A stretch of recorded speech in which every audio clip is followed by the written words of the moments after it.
Hi, YouTube. I'm back again with another dream that I wanted to share. And this dream here I had last year in January 2010. So here goes. Well, in this dream, I was at my work facility when one of the mail carriers came in with a package, but it had been delivered to the wrong location. So I offered to take the package over to the correct location. Where it should have went in order to save him the trouble since I was going in that direction. He was grateful and he thanked me, so he gave me the package and I left. When I got outside, I saw that it was a beautiful day, so I decided to walk instead of driving since it wasn't very far. I was walking on 55th Street, which is Garfield in Chicago, east of Ashland, when I noticed just over my head there appeared a small ball of light which seemed to be following me. I then said to myself, what is this light? When I get across the street and this thing is still following me, I'm going to jump up and try to see if I can touch it to see if it's real. So when I crossed the street and I saw the light and I jumped up and kind of touched it, something weird tingled up my hand and ran up my arm. So I took my hand and kind of shook it, and suddenly the object just disappeared. Nevertheless, I continued walking, and I finally arrived at the location to the building where I had to go. It was a small 3-flat apartment-style building with dark red brick. I walked up and I rang the bell, and I was buzzed in. Just as I walked in and the door was about to close, 2 young boys tried to push their way in.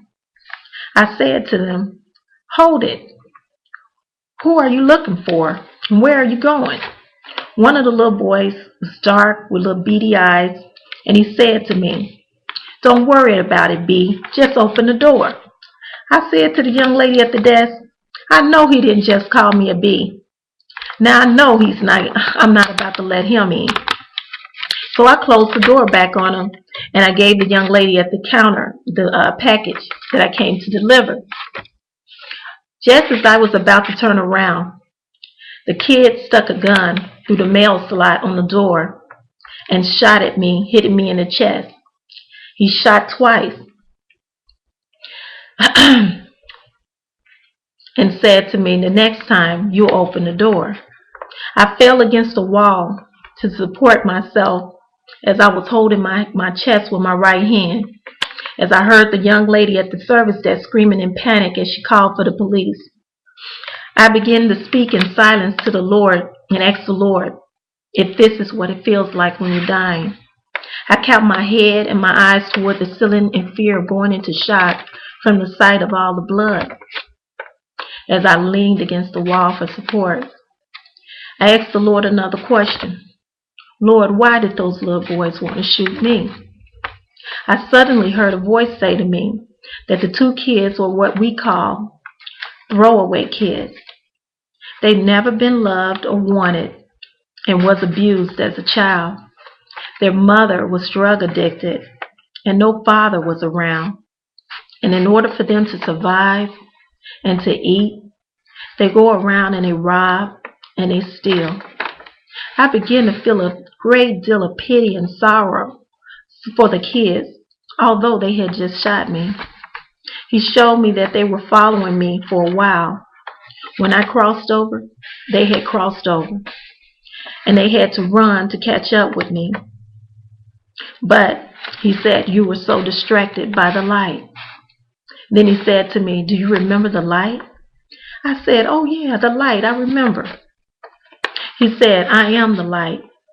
I have always been with you, and I protected you just as I'm protecting you now. I said to myself, how are you protecting me when I've just been shot and I'm dying? All of a sudden, the paramedics had arrived, and one of them said to me, young lady, squeeze my hand if you can hear me. And I did. And when I looked down at my hand, I saw that the first bullet that actually was shot at me had went up under my right hand and was lodged right up under the skin of my right hand. And I looked at it and I said, oh my God, what is that? And then all of a sudden, he said to me, oh my God, I can't believe it. Young lady, oh my God, you're going to be all right. Do you hear me? You're one lucky young lady. And I was saying to myself, what do you mean I'm I'm lucky and I've just been shot? And then I looked and I was told that the bullet that I felt that had hit me in the chest had went through me and never left the wound and was lodged in the wall where I was standing all that time. The two men lifted me up, put me on a stretcher, and strapped me in, and they wheeled me out of the building. Once I got outside of the building, people were standing everywhere, on the sidewalk and on the street. I saw on my right a guy from work and his daughter standing on the porch on the building to my right. The daughter asked her father, Daddy, is that little girl? He said, Daddy, is that lady? Is that lady dead? Is she going to be all right? And he said to her, no, she's not dead, or they would have covered her up.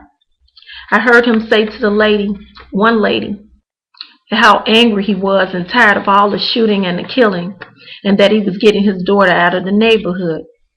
After that, the paramedics got me to the hospital, and as soon as I got there, my mom ran up screaming and crying and telling me to hold on, and that she loved me, and that I was going to be okay.